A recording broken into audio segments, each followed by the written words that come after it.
Hi there everybody! Welcome back to my channel. I'm Alice Takeover. Yeah, Takeover isn't actually my last name, but it's just for fun. Today I wanted to have a candid conversation with you about why I decided to shift in my Instagram content. As some of you may have noticed, I've transitioned from posting more of my implied nude and glamour photos to posting more editorial works and travel content. And in this video, I wanted to share with you the reasons why I decided to make the change and why I'm also going to encourage you to do the same. First off, I'm going to address the elephant in the room. Instagram has become increasingly more strict with its censorship policies, especially regarding nudity and suggestive content. As a content creator that wants to continue to reach people, it's essential for me to adapt to these changes and find new ways to express myself while staying within the platform's guidelines. Now, I know what you're thinking. I've had conversations with models and photographers where they insist that their content fits within Instagram's community guidelines and they don't need to change anything, and I just wanted to take a quick moment to address what is and what is not acceptable technically by Instagram's algorithm.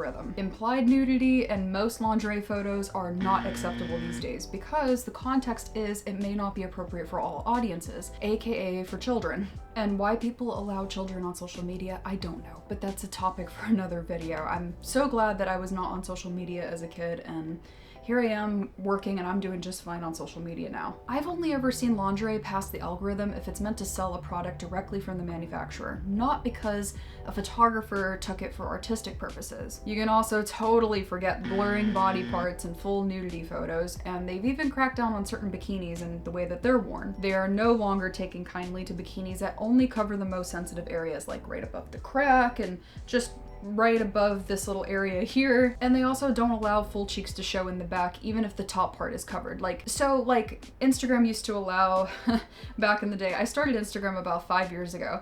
And when I started out, I could post photos like from my Playboy sets where I was able to blur out the front and the back. Like I could be fully nude as long as it was blurred. You didn't see anything. And that was okay. Then that was banned. And then they were like, well, you know, implied's okay, and wearing sheer outfits even though you could see everything underneath was okay. So people were doing that for a while. And then it switched over from all of that content where it's like, oh, you could definitely make out, there wasn't much left to the imagination. Then they cracked down and said, okay, well, if your crack is showing and you have to put something above it, so like a sensor, or make sure the bikini bottom covers the top part of the crack. And same thing with here, it had to make sure it was covered. Then it was like, oh, if it's too scandalous, then it can't be shown. And even if you're wearing full lingerie, it's not allowed. So like if you're wearing a full lingerie teddy, like a whole bodysuit or something, if it's lacy or it looks like lingerie, they'll definitely get you on that one. And so with bikinis even, the scandalous bikinis aren't allowed anymore either. And so if you're an account that's getting away with these types of things,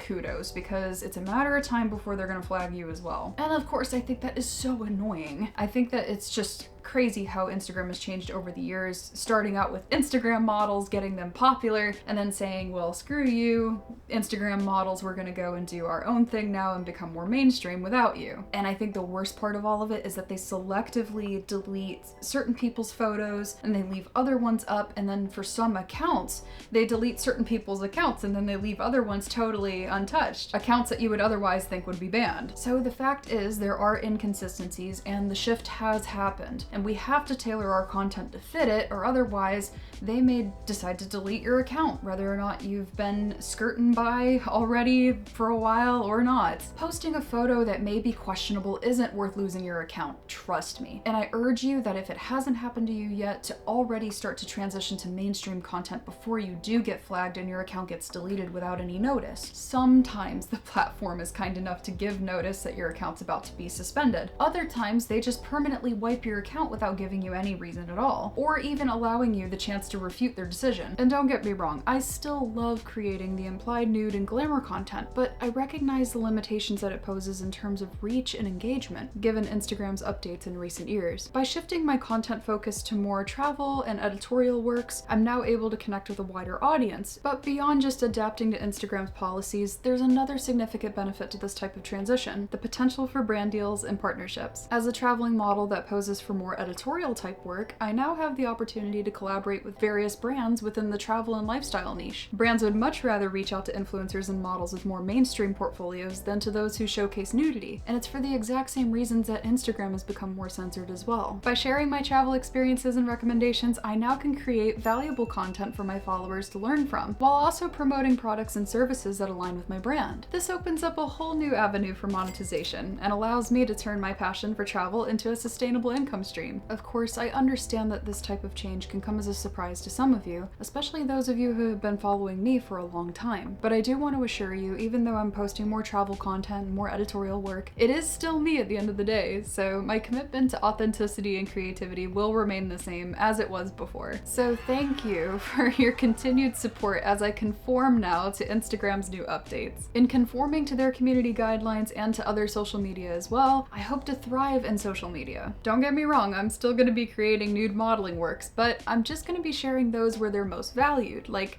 in a gallery or something. I'm very excited to share more adventures with you all and see where the social media path takes me. So that wraps it up for this topic. Let me know in the comments what you think, and don't forget to like this video too if you enjoyed it, and subscribe to my channel for more modeling photography content. If you'd like to learn more from me, I'll link my courses down in the description down below. Thanks again for tuning into this video, and I'll see you on the next one. Bye!